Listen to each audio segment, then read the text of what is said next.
नमस्कार दोस्तों, स्वागत करता हूं आप सभी का आपके अपने YouTube channel software study Akash Kumar पर। आज मैं आपको क्लास 12 ज्योग्राफी 2020 में पूछे गए क्वेश्चंस को कराने वाला हूं। और फ्रेंड्स, इस वीडियो के सभी क्वेश्चंस आपके लिए इंपॉर्टेंट रहने वाले हैं, तो वीडियो को पूरा जरूर देखिएगा और चैनल पे नए होंगे तो प्लीज चैनल को सब्सक्राइब कर लीजिएगा। शुरू करते हैं अपने पहले क्वेश्चन से। फर्स्ट क्वेश्चन है हमारा, फूलों की कृषि कहलाती है।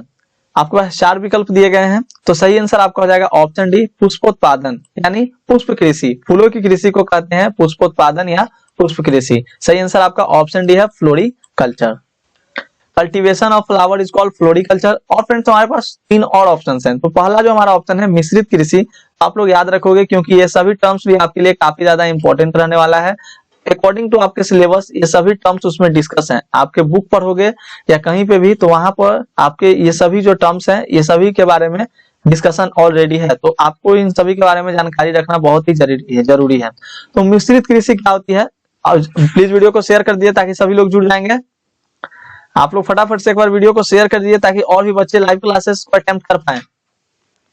तो ऑप्शन ए है मिश्रित कृषि को। तो समझिए, इस प्रकार की जो कृषि में खेतों का जो साइज होता है, आकार होता है, वो ज्यादा बड़ा नहीं होता है, मतलब मिडल रहता है, मध्यम होता है। और इसमें बोई जाने वाली फसलें जैसे हो गई आपकी गेहूं, मिश्रित कृषि का उदाहरण भी आपके एग्जामिनेशन में पूछता है साथियों, तो याद रखोगे सभी लोग। गेहूं हो गया आपका, जौ, राई, जई, मक्का जैसे चारे की फसल जितनी भी होती है ना, ये सभी जो है मिश्रित कृषि में आते हैं, अंतर्गत आते हैं। और इस तरह की खेती में खेतों का आकार जो होता है ज्यादा बड़ा नहीं होता है, मतलब मध्यम रहता है। आप लोग याद रखोगे। सेकंड हमारा ऑप्शन है ट्रक फार्मिंग। ट्रक फार्मिंग के बारे में पता रखिएगा। जैसे किसान जो होते हैं वो खेती तो करते हैं, लेकिन अपने जो जितने भी खेती करते हैं, तो जितनी भी फसलें होती हैं तो उनको क्या करते हैं, एक जगह से दूसरे जगह बाजार की ओर ट्रांसपोर्ट करते हैं। तो ट्रक के द्वारा ट्रांसपोर्ट किया जाता है, उस तरह के फार्मिंग को कहा जाता है ट्रक फार्मिंग। मतलब हुआ क्या, नगरों में की जाने वाली कृषि, इसमें मुद्रा जो होता है, पैसा मिलने वाली फसलें होती है, जैसे आपकी सब्जियां हो गई, फल हो गए, ये सब उगाई जाती हैं ट्रक फार्मिंग में। और दूरी जो होता है ट्रक द्वारा एक रात में तय कर लिया जाता है, तो इसीलिए इसका नाम दे दिया गया ट्रक फार्मिंग। तो याद रखोगे क्योंकि आपके एग्जामिनेशन में डिफिनेशन भी पूछे जा सकते हैं दोस्त। तो मेरा मकसद केवल आपको ऑब्जेक्टिव क्वेश्चंस नहीं कराना है, आपको फुल्ली तरह से कंसेप्ट देना है ताकि आप अच्छे से समझ सको। थर्ड है रोपण कृषि। तो रोपण कृषि कहलाता है, यह एक मुख्य उद्देश्य होता है निर्यात या अथवा आप कह सकते हो व्यापार का, कमर्शियल होता है रोपण कृषि में। तो इसमें धन अर्जित करना जो होता है मुख्य होता है आपका, एक तरह से इनका उद्देश्य होता है। इसमें कृषि का आकार जो होता है बहुत बड़ा होता है रोपण कृषि में। मिश्रित कृषि के मतलब मामले में अगर इसके हम लोग तुलना करें तो रोपण कृषि में बहुत ज्यादा आकार इसका विस्तृत होता है। यह एक फसली कृषि है जिसमें एक फसल के उत्पादन पर ही संकेंद्रण किया जाता है, कंसंट्रेशन किया जाता है कि एक ही फसल। जैसे आपका एग्जांपल इसी में आता है, कॉफी हो गया, कोकोआ हो गया, चाय, रबर, गन्ना, केला, ये सब जो हो गया रोपण कृषि के अंतर्गत आता है। तो आप लोग याद रखो, काफी ज्यादा इंपॉर्टेंट है, डिस्कशन के साथ मैं करा रहा हूँ क्योंकि अब एग्जाम हम लोग का बहुत ही नजदीक आ चुका है। आज से अगर जोड़ लें हम लोग तो केवल 1 मंथ हमारे पास बचे हैं, यानी 30 डेज। तो 30 डेज अब आपके लिए डिस्कशन की क्लास होनी बहुत ही जरूरी है, तो आप डिस्कस करते हुए ऑब्जेक्टिव क्वेश्चंस को समझोगे। सेकंड है हमारा निम्नलिखित में रोपण फसल है। अभी मैंने यहाँ पर आपको रोपण के बारे में बताया था, जब आपको मैंने ऑप्शंस में ही क्लियर कराता चल रहा हूं, तो आपको यहाँ पर क्या हो रहे होंगे, आपको बहुत अच्छे कंसेप्ट मिल जा रहे होंगे। तो आप समझिए निम्नलिखित में कौन रोपण फसल है। मैंने अभी क्या आपको बताया, मक्का जो हमारा है, मक्का कौन सी फसल है पहले आप लोग बता दें। मक्का जो है मिश्रित कृषि है, गेहूं भी आपका मिश्रित कृषि है, राई भी मिश्रित कृषि है। सही आंसर आपका हो जाएगा रोपण फसल यानी चाय। मैंने आपको बताया भी कि रोपण फसल क्यों करते हैं हम लोग, ज्यादातर धन अर्जित करने के उद्देश्य से करते हैं। और ये फसल जो होता है, एक ही फसल पर लोग क्या करते हैं, कंसंट्रेट करते हैं। तो रोपण फसल में आपका चाय हो जाएगा, option C, tea is the right answer. और आप लोग याद रखिएगा, आपके एग्जामिनेशन में पूछा गया है क्वेश्चन, बिहार बोर्ड के एग्जामिनेशन में पूछा गया है क्वेश्चन कि पश्चिमी अफ्रीका में रोपण फसल कौन सी होती है। तो ये सब आप लोग याद रखोगे। कॉफी और कोकोआ जो होता है पश्चिम अफ्रीका का है। भारत और श्रीलंका में रोपण फसल में आपके अंतर्गत आते हैं, चाय की ज्यादा मात्रा में खेती होती है। मलेशिया हो गया तो रबर, मलेशिया तो रबर के लिए विख्यात है ही है। पश्चिमी द्वीप समूह में गन्ना और केले का हो गया। फिलीपींस में नारियल, गन्ने, इंडोनेशिया में गन्ना तथा ब्राजील में कॉफी आदि रोपण फसल है। तो आप लोग ये सभी याद रखेंगे। खुद आप लोग देखिएगा ऐसे कितने क्वेश्चन आपको मिलते हैं। अगर मैं आपको पहले ही कंसेप्ट बताते चलूंगा तो आपको समझने में आसानी होगी। थर्ड क्वेश्चन की ओर देखिए, हमारा रबर किस प्रकार की कृषि है। अभी मैंने आपको यहाँ पे चाय के बारे में ही बताते बताते मैंने आपको बता दिया कि जिस प्रकार से चाय आपका प्लांटेशन क्रॉप यानी रोपण कृषि है, उसी प्रकार से आपका यहाँ पे रोपण कृषि के अंतर्गत ही आता है रबर, जो कि आपको मैंने बताया मलेशिया में ज्यादातर इसकी खेती की जाती है। नेक्स्ट है हमारा क्वेश्चन 4, निम्नलिखित विद्वानों में किसने मानव विकास सूचकांक का निर्धारण किया? फ्रेंड्स, मानव विकास सूचकांक जिसको आप अंग्रेजी में कहते हो HDI, human development index, human development index कहते हैं। तो इसकी सूचकांक का निर्धारण सबसे पहले जो किए थे डॉक्टर महबूब उल हक, यानी option be the right answer. साथ साथ आप लोग भी कमेंट करते चलिएगा जिनको पता रहे आंसर, और जो लोग हमारे चैनल पे नए होंगे तो प्लीज छोटी सी रिक्वेस्ट रहती है, आप लोग चैनल को सब्सक्राइब करते चलेंगे। आज हमारे चैनल पे 10,000 सब्सक्राइबर हो गए हैं, 10,000 सब्सक्राइबर पूर चुके हैं। तो इस तरह से आप लोग शेयर करते रहिए ताकि और ज्यादा से ज्यादा मेंबर्स हमसे जुड़ सकें। तो मानव विकास के विविध आयामों को मापने के लिए संयुक्त राष्ट्र जो होता है मानव विकास सूचकांक का निर्धारण करता है, संकेतों का वर्णन करता है, और उसी के अनुसार मानव विकास सूचकांक क्या होता है निर्धारित किया जाता है। सबसे पहले इसकी शुरुआत डॉक्टर महबूब उल हक ने किया था, इसका निर्धारण किया था, याद रखिएगा। नेक्स्ट है हमारा क्वेश्चन नंबर 5 है क्वेश्चन, यहाँ पे मिसप्रिंट हो गया है, याद रखेंगे। निम्नलिखित देशों में किसका लिंग अनुपात विश्व में सर्वाधिक है? और आप लोग लाइव क्लासेस में जुड़िए ताकि आप लोग को अच्छे से देखने मिले। होता क्या है, जो बच्चे वीडियो को बाद में देखते हैं तो हम लोग ज्यादातर बातें कर लेते हैं तो उनको इग्नोरेंस फील होने लगता है, तो इसलिए आप लोग समय के अनुसार जुड़ा कीजिए। निम्नलिखित देशों में किसका लिंग अनुपात विश्व में सर्वाधिक है? तो लैटविया जो है, लैटविया का लिंग अनुपात विश्व में सर्वाधिक है। यहाँ पर महिलाओं की संख्या भी बहुत ज्यादा है। आप लोग जानते ही हो लिंग अनुपात करने का क्या मतलब होता है, ये टर्म्स भी आपके लिए इंपॉर्टेंट है। प्रति 1000 पुरुषों की तुलना में स्त्रियों की संख्या के अनुपात को लिंग अनुपात कहते हैं। यानी कि मान लीजिए हमारे देश में अगर 1000 प्रति 1000 मतलब कि 1000 पुरुष है और महिलाओं की संख्या 927 है, 1000 पुरुष पे 927 महिला, तो इसी को कहते हैं लिंग अनुपात। आप लोग याद रखिएगा, प्रति 1000 पुरुषों की तुलना में स्त्रियों की संख्या के अनुपात को लिंग अनुपात कहते हैं। और भारत में लिंग अनुपात कंटिन्यू क्या होते जा रहा है, तो कम होते जा रहा है। आप लोग याद रखिए, यहाँ पर लड़कों की संख्या बढ़ती जा रही है और लड़कियों की संख्या कमती जा रही है। ज्यादातर जो लोग हैं वो लड़की को उतना ज्यादा मतलब अथी नहीं करते हैं, इंपॉर्टेंस नहीं देते हैं, इसीलिए।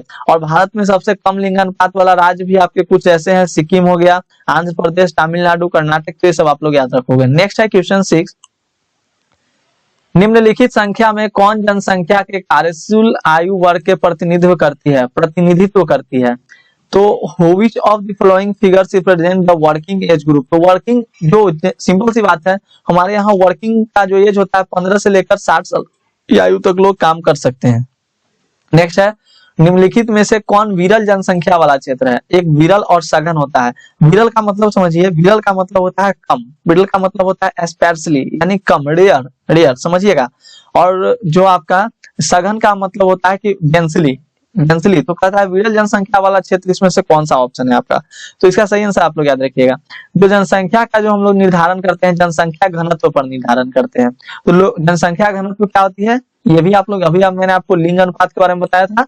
जनसंख्या घनत्व के बारे में आप लोग याद रखना कि लोगों की संख्या और भूमि के आकार के बीच, जितना लोग हैं और भूमि का जो स्क्वायर फीट में कहिए, जो भी कहिए, अनुपात जनसंख्या घनत्व कहलाता है।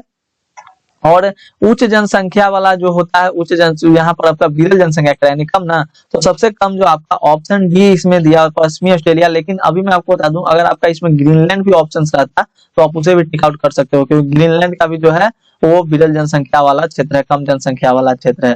तो ये सब आप लोग याद रखिएगा। उच्च जनसंख्या वाले आपके जैसे हैं मोस्ट डेंसली पॉपुलेटेड, अभी आपका मोनाको है। मोनाको बहुत ही ज्यादा मोस्ट डेंसली पॉपुलेटेड है, तो आप लोग ये सब टर्म्स को भी याद रखोगे। ज्यादातर जो होते हैं आपको यूट्यूबर जो गलत ही आंसर बता देते हैं और आप लोग आंसर गलत भी याद करते हो। मैंने देखा था एक वीडियो जिसमें बहुत सारा आंसर वो लोग गलत बता रहे थे, लेकिन खैर क्या किया जाए। चलिए आप लोग खुद से अपने आप को जज कीजिए। यहाँ पर देखिए, अगर बात कीजिएगा आप, और यहाँ पर स्पेशली पॉपुलेटेड है ना, अगर आपके सघन यानी डेंसली की बात की जाए तो डेंसली में भी आप लोग याद रख लीजिएगा। सबसे प्रमुख जो आपका आता है, सबसे पहले तो उच्च जनसंख्या कहते हैं किसको है, तो संसार में 100 व्यक्ति प्रति वर्ग किलोमीटर से अधिक उच्च जनसंख्या वाला आता है। माने 1 किलोमीटर पर 100 लोग रह रहे हैं। 1 किलोमीटर पर कितने लोग रह रहे हैं, तो 100 लोग रह रहे हैं, तो उसको कहते हैं उच्च जनसंख्या वाला। जैसे हमारे पूरे विश्व में 4 ऐसे क्षेत्र हैं। पहला जो आपका आता है पूर्वी एशिया, यहाँ पर पूर्व एशिया के बारे में बात किया गया है। तो पूर्वी एशिया जो होता है ये भी आपका सघन का है, सघन जनसंख्या वाला क्षेत्र है। पूर्वी एशिया में आपके जैसे पूर्वी एशिया के देश आप लोग जानते हो, पूर्व एशिया में कौन कौन देश आता है जी? चीन आपका हो गया, जापान हो गया, कोरिया, ताइवान, ये सब जो होते हैं पूर्वी एशियाई देश हैं। क्या डिस्कशन ज्यादा हो जा रहा है क्या? आप लोग कमेंट करके बताइएगा, जैसा कहिएगा वैसा मैं आपको टिक आउट भी कराते चला जाऊंगा। सेकंड जो हम लोग बात करते हैं तो दक्षिण पूर्व एशिया जो जो दक्षिण पूर्व एशिया है, जैसे दक्षिण पूर्व एशिया के बारे में मैंने यहाँ पर देखिए पूरा, अगर पूर्व एशिया के बारे में मैंने बात किया तो ये अलग है, और दक्षिण पूर्व एशिया मतलब दक्षिण और पूर्व दोनों को मिलाकर, तो आप लोग याद रखिएगा। और उत्तर पश्चिमी यूरोप जो है आपका, पश्चिमी यूरोप, यहाँ पर कौन से देश आ जाते हैं? यूनाइटेड किंगडम आपका आ जाएगा, फ्रांस आ जाएगा। नहीं, मैप आप लोग अपने दिमाग में रखिए, जब भी कोई आदमी क्वेश्चन को पूछे मैप आप लोग दिमाग में रखिए, ताकि आप अच्छे से क्वेश्चन को डील कर पाओ। यूनाइटेड किंगडम, फ्रांस, ये सब आपका उत्तर पश्चिमी यूरोप नहीं आते हैं। जर्मनी हो गया, नीदरलैंड, बेल्जियम, लोगन जो आपका होता है, आयरलैंड हो गया, डेनमार्क, स्पेन भी उधर ही है ना, पश्चिमी यूरोप नहीं उधर। अभी मैं आपको मैप भी दिखा देता, और स्पेन, इटली, ये सब पश्चिमी यूरोप में आते हैं, तो आप लोग ये सब याद रखोगे। नेक्स्ट है क्वेश्चन नंबर 8 है हमारा। हाँ, निम्नलिखित में से कौन मानव भूगोल का उपागम नहीं है? तो 8 का आपका सही आंसर हो जाएगा ऑप्शन सी, मात्रात्मक क्रांति जो है मानव भूगोल का उपागम नहीं है। आप लोग याद रखिएगा, मानव भूगोल के प्रमुख उपागम जो होते हैं आपके क्षेत्रीय विभिन्नता हो गया, स्थानिक संगठन, अन्वेषण और वर्णन हो गए, मानवतावादी, आमूलवादी और व्यवहारवादी विचारधाराओं का उदय, भूगोल में उत्तर आधुनिकवाद, ये सब जो है आपके मानव भूगोल के उपागम है, और मात्रात्मक क्रांति मानव भूगोल के उपागम नहीं है। तो 2020 में क्वेश्चन पूछे गए थे अच्छे खासे क्वेश्चन, तो आप इस बार भी क्वेश्चन का जो लेवल है वो ठीक ठाक ही रहेगा, तो आप लोग तैयारी अपनी अच्छी कीजिए। क्वेश्चन 9 है हमारा, निम्नलिखित में से किसे कर्तन दहन कृषि कहते हैं? कर्तन दहन यानी कि देखिए क्या करा, स्लैश एंड बर्न, खेती किया उसको जला दिया, खरपतवार को क्या किया, जला दिया। तो 9 का सही आंसर रहेगा आदिम निर्वाह कृषि, यानी प्रिमिटिव, यानी जो होते हैं लोग, फर्स्ट जो होता है जिसे आप लोग प्रारंभिक जीविका निर्वाह भी करते हो, तो उसमें आता है प्रिमिटिव सब्सिस्टेंस फार्मिंग, तो आप लोग याद रखेंगे। आवाज कभी कभी फंस जाती है, नेटवर्क प्रॉब्लम है। जिस प्रकार की खेती से केवल इतनी उपज होती है कि उससे परिवार का पेट भर सके और प्रारंभिक जीविका का निर्वाह कर सके, तो इसीलिए इसको हम लोग प्रिमिटिव सब्सिस्टेंस फार्मिंग कहते हैं, आदिम निर्वाह कृषि के नाम से जानते हैं। नेक्स्ट है हमारा क्वेश्चन 10, निम्नलिखित में से कौन विकास का सर्वोत्तम संकेत है? तो ऑप्शन को देखिए, आकार में वृद्धि, इससे विकास होगा नहीं।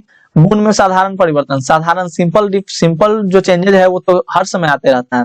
आकार में स्थिरता, अगर ना तो आकार बढ़ रहा है जनसंख्या का, ना ही मतलब विकास का, तो आकार में अगर स्थिरता हो जाती है तो इससे भी नहीं होगा। हाँ, गुण में धनात्मक परिवर्तन अगर हो जाए, positive change in quality behaviour में, उससे क्या होता है, ये सर्वोत्तम संकेत है विकास का। नेक्स्ट है क्वेश्चन 11, निम्नलिखित में कौन सांस्कृतिक नगर है? तो सांस्कृतिक नगर आपका हो जाएगा मक्का, यहाँ पे आप लोग पूजा वूजा भी करने जो जाते हैं ईसाई मुस्लिम धर्म के लोग, तो याद रखिएगा मक्का हो गया। हिंदू के लिए हमारे भारत में हो गया जगन्नाथपुरी, बनारस, तो ये सब आप लोग याद रखिएगा। क्वेश्चन 12 है, निम्नलिखित आर्थिक क्रियाओं में कौन ग्रामीण अधिवासों से संबंधित है? तो ग्रामों में रहने वाले निवासियों का मुख्य व्यवसाय होता है जो प्राथमिक गतिविधियों को करते हैं। प्राथमिक गतिविधि में जैसे आपका आता है मछली पकड़ना हो जाता है, कृषि, लकड़ी काटना, खनन कार्य, पशुपालन, ये सब जो होता है तो प्राथमिक क्रियाकलाप में आते हैं। तो ग्रामीण में होता है हम लोग यही सब ग्राम के लोग करते हैं, क्या करते हैं, या तो मछली पालेंगे, मुर्गी पकड़ेंगे, मछली पकड़ेंगे, लकड़ी काटेंगे, तो आप सब याद रखिएगा। नेक्स्ट है 13 नंबर, पर्वतीय प्रदेशों में किस प्रतिरूप का अधिवास मतलब एक तरह से घर ही कहिए पाया जाता है? तो आप लोगों का राइट आंसर, आप लोग सोच रहे हो सीढ़ीनुमा, वहां पर सीढ़ीनुमा खेती की जाती है दोस्तों, याद रखिएगा। आयताकार घर बनाए जाते हैं, तो ऑप्शन है आपका सही आंसर हो जाएगा, सीढ़ीनुमा वहां पे खेती की जाती है, आयताकार घर बनाए जाते हैं। नेक्स्ट है, विश्व व्यापार संगठन का मुख्यालय कहाँ है? तो जेनेवा, स्विट्जरलैंड। आप लोगों को मैंने पॉलिटिकल साइंस में इस क्वेश्चन को कराया भी है। नेक्स्ट है क्वेश्चन 15, निम्नलिखित में कौन औद्योगिक नगर है? औद्योगिक नगर आपका ऑप्शन है जमशेदपुर हो जाएगा, जिसे झारखंड राज्य का सबसे मशहूर शहर है, और इसे टाटा नगर या स्टील सिटी भी कहते हैं, आप लोग याद रखिएगा। और ये कहाँ में है, तो आप ध्यान से रखिए, मैप को आप दिमाग में रखिए, ये कहाँ पड़ जाएगा, भारत के किस क्षेत्र में? पूर्वी भारत का जो कोलकाता हो गया, पटना, ये पटना कोलकाता के बाद तीसरा शहर, सबसे बड़ा शहर आता है, कौन? आपका जमशेदपुर। नेक्स्ट है क्वेश्चन 16, निम्नलिखित में से कौन चतुर्थ सेक्टर क्रियाकलापों से संबंधित है? यानी टर्सरी के बाद क्या होता है, क्वाटरनरी, तो आप लोग याद रखिएगा चतुर्थ सेक्टर क्रियाकलापों से संबंधित है, तो इसका सही आंसर आपका हो जाएगा विश्वविद्यालय शिक्षक। होता क्या है, चतुर्थ क्रियाकलाप में कौन कौन से आते हैं? जैसे आपके विश्वविद्यालय शिक्षक हो गए, प्रारंभिक विद्यालय हो गया, कार्यालय के भवन हो गया, कार्यालयों में काम करना, रंगमंच, लेखा कार्य, दलाली भी जो करते हैं लोग, वो चतुर्थ सेक्टर में ही आता है। नेक्स्ट है हमारा क्वेश्चन नंबर, बढ़ते हैं हम लोग अगले क्वेश्चन की ओर। क्वेश्चन 17 है हमारा। जुड़े रहेंगे सभी लोग, क्योंकि थोड़ा डिस्कशन के साथ में करा रहा हूँ, ताकि अब आप लोगों को अच्छे से दिमाग में रहे, कंसंट्रेशन रहे, आप लोगों को याद रहे। क्वेश्चन 17 हमारा, लंबी दूरी तक भारी सामान ढोने के लिए कौन सबसे सस्ता परिवहन साधन है? तो 17 का सही आंसर आपका सी हो जाएगा, जल परिवहन। क्यों? क्योंकि इसमें मार्गों का निर्माण नहीं करना पड़ता है, न तो रोड बनाना पड़ता है, नहीं कुछ, यह बहुत सस्ता पड़ जाता है, जिसके कारण, क्योंकि जल का जो, और इसमें क्या होती है, जल के घर्षण स्थल का कम होता है, इसलिए इसमें ईंधन भी क्या होती है, कम लगता है, और जल परिवहन की ऊर्जा लागत की अपेक्षाकृत कम होती है। भारत एक सदस्य है, साफ्टा का सदस्य है, आप लोग को पता होगा, साफ्टा का full form south Asian free trade area. Next है हमारा क्वेश्चन 19, बिग इंच पाइपलाइन परिवाहित करता है, तो तरल पेट्रोलियम गैस को परिवाहित करता है, और कहाँ है, संयुक्त राज्य अमेरिका में। याद रखिएगा, ये सभी क्वेश्चन आपके लिए काफी ज्यादा इंपॉर्टेंट रहने वाले हैं दोस्तों।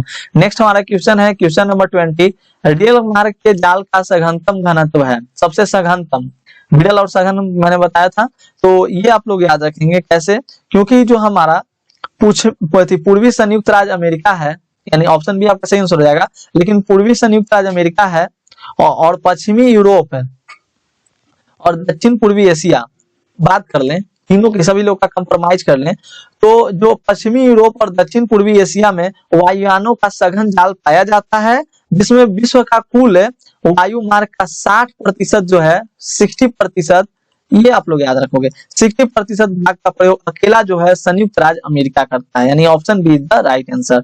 नेक्स्ट है क्वेश्चन नंबर 21, अमेरिका में भी पूर्वी संयुक्त राज्य अमेरिका और ज्यादा करता है। मानव विकास सूचकांक में भारत के निम्नलिखित राज्यों में से किसकी कोटि उच्चतम है? तो इसका केरल का है, क्योंकि केरल तो बहुत ज्यादा डेवलप है, यहाँ पर लिटरेसी रेट भी बहुत ही ज्यादा है, लोग यहाँ पर बहुत ज्यादा पढ़े लिखे मिलेंगे, हर घर में आपको लोग पढ़े लिखे मिलेंगे। क्वेश्चन 22 है, भारत की जनगणना के अनुसार निम्नलिखित में कौन नगर की परिभाषा का अंग नहीं है? तो ये 75% से अधिक जनसंख्या का प्राथमिक क्षेत्र में संलग्न होना। आप लोग और ऑप्शंस को अपने से पढ़ लीजिएगा, ताकि आपको क्लियर होते चले, क्योंकि ज्यादा बच्चे सोचेंगे कि ये समय ले रहे हैं, मतलब करवा रहे हैं, तो मैं आपको क्वेश्चन डी नहीं कराते चल रहा हूँ, थोड़ा समय ज्यादा लगेगा। क्वेश्चन 23 है, निम्नलिखित प्रदेशों में कौन सुप्रलेखित प्राचीनतम नगरीय बस्ती है? इसलिए मैं आप लोगों के कमेंट्स को भी रीड नहीं कर पाता हूँ। 23 है, बाकी आप लोगों को जो भी प्रॉब्लम रहे नीचे कमेंट में कमेंट करते चलिएगा, ताकि आप लोगों को पता चल सके, नहीं तो इस समय मैं डिस्कस आप लोगों को कराता ही, जरूर कराता, बिल्कुल कराता, ये सभी जितने भी क्वेश्चंस हैं, ये समय में आपको डिस्कस कराता ही।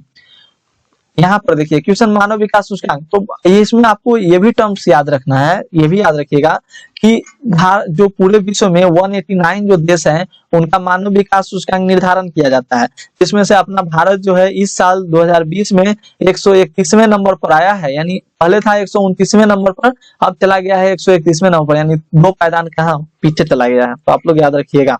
तो भारत का स्थान 131वां चला गया। तो ये ऐसे भी आप लोगों को मैं डिस्कस तो अच्छे से करा सकता हूँ, बट आप ही लोग तो बोलने लगते हैं जल्दी कीजिए जल्दी कीजिए।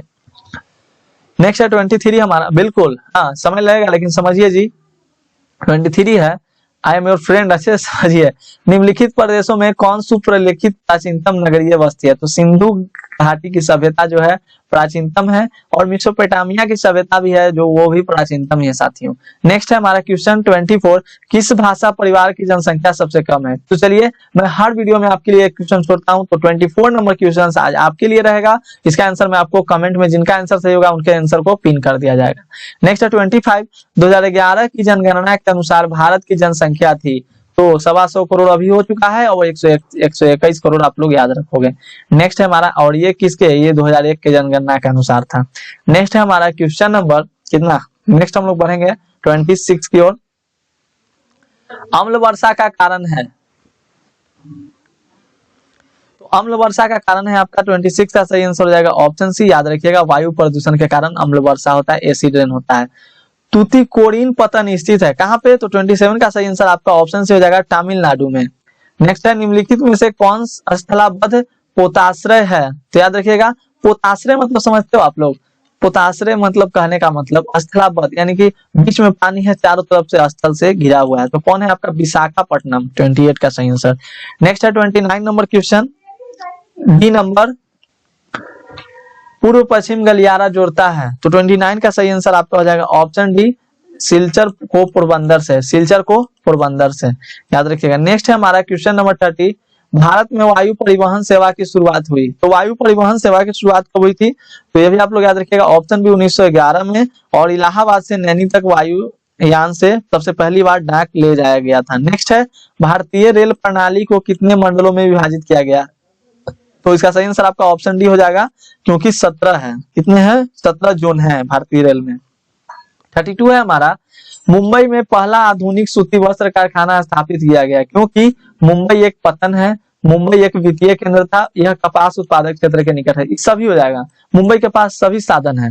नेक्स्ट है हमारा क्वेश्चन 33, प्रादेशिक नियोजन का विशिष्ट लक्षण है। तो याद रखिएगा, ऑप्शन है आर्थिक व्यवस्था में विभिन्न सेक्टरों का विकास। जो कुछ महत्वपूर्ण विशेषताएं होती है प्रादेशिक नियोजन की, रीजनल जो होते हैं आपके, यह विशिष्ट विकास या निवेश के लिए एक क्षेत्र के एक विशिष्ट हिस्से को लक्षित करता है और परिभाषित करता है कि महानगरीय क्षेत्र के विस्तार में क्या गतिशीलता और समस्याएं हैं। नेक्स्ट हमारा क्वेश्चन नंबर 34 है, बालाघाट मैंगनीज क्षेत्र किस राज्य में है? ये आप लोग याद रखिएगा, ऑप्शन डी मध्य प्रदेश में बालाघाट मैंगनीज क्षेत्र है। 35 है, बोकारो इस्पात केंद्र है। तो इसका भी आप लोग याद रखिएगा, 35 का सही आंसर आपका ऑप्शन सी हो जाएगा, सार्वजनिक क्षेत्र में। ये चौथा इस्पात कारखाना जो कि सोवियत संघ के सहयोग से 1965 में प्रारंभ हुआ। नेक्स्ट है 36 नंबर क्वेश्चन हमारा, निम्नलिखित में कौन परंपरागत ऊर्जा स्रोत हैं? तो याद रखिएगा, ऑप्शन डी याद रखेंगे इनमें से सभी, और गैर परंपरागत में आपके आते हैं सौर हो गया, बायोगैस हो गया। तो परंपरागत में आपका कन्वेंशनल पेट्रोलियम, कोयला, प्राकृतिक गैस। नेक्स्ट है 37, भारत में प्रथम नाभिकीय ऊर्जा परियोजना स्थापित की गई थी। तो याद रखिएगा, option be the right answer, Tarapur में। बहुत अच्छी तैयारी है, आप लोग भी कमेंट करते चल रहे हो साथ साथ, बहुत अच्छी तैयारी। नेक्स्ट है 38, हीराकुंड परियोजना अवस्थित है। तो 38 का सही आंसर आपका ऑप्शन हो जाएगा, उड़ीसा में। नेक्स्ट है, कौन सबसे छोटी है? तो सबसे छोटी आपकी यहाँ पे हो जाती है, याद रखिएगा, तापी बेसिन आपकी सबसे छोटी हो जाती है, या Narmada basin? Tapi basin is the right answer, क्योंकि इसकी लंबाई जो है 724 km ही है, किलोमीटर ही है इन लोगों की अपेक्षा। नेक्स्ट है हमारा क्वेश्चन नंबर 40, निम्नलिखित में कौन रेशेदार फसल है? तो रेशेदार फसल कहने का मतलब आप लोग समझते हो, जिसमें रेशा हो, यानी कि कपास, जिससे कि बनाए जाते हैं। नेक्स्ट है 41 नंबर, हरित क्रांति संबंधित है। तो खाद्यान्न उत्पादन से, फूड प्रोडक्शन से। और friends, last question of this video, निम्नलिखित में कौन भारतीय कृषि की समस्या है? तो यहाँ पर हमारे यहाँ इरेक्टिक मानसून, कभी कभी मानसून क्या हो जाता है, कम होता है, इससे प्रोडक्टिविटी हमारे यहाँ बहुत अच्छा है। तो सही आंसर आपका ऑप्शन सी हो जाएगा। आप लोग याद रखिएगा, काफी ज्यादा इंपॉर्टेंट क्वेश्चन था ये सभी। तो उम्मीद करता हूँ कि आपने 42 क्वेश्चन का प्रैक्टिस किया, जो कि आपके एग्जामिनेशन के लिए काफी ज्यादा इंपॉर्टेंट रहने वाले हैं। हो सकते हैं इन सभी क्वेश्चन आपके एग्जामिनेशन में मैच करें। दोस्तों, मैं आपको पिछले 10 साल में पूछे गए सभी ऑब्जेक्टिव क्वेश्चंस को करा दूंगा। तो आप लोग अगर चैनल पे नए होंगे तो प्लीज चैनल को सब्सक्राइब कर लीजिएगा। वीडियो अच्छी लगी हो तो वीडियो को शेयर जरूर कीजिएगा, लाइक तो जरूर करना है सभी को। मिलते हैं हम लोग अगले वीडियो में, तब तक के लिए धन्यवाद। और सभी को आज लास्ट डे और मतलब 2020 का सबसे लास्ट डे है, तो सभी को आप लोग नए साल में बहुत अच्छा कीजिएगा। नए साल में फिर से हम लोग कल 1 जनवरी को करेंगे अच्छे खासे वीडियोज। कल 1 जनवरी को भी क्लास चलाई जाएगी। तो मिलते हैं हम लोग अगले वीडियो में, तब तक के लिए धन्यवाद। Take care all of you.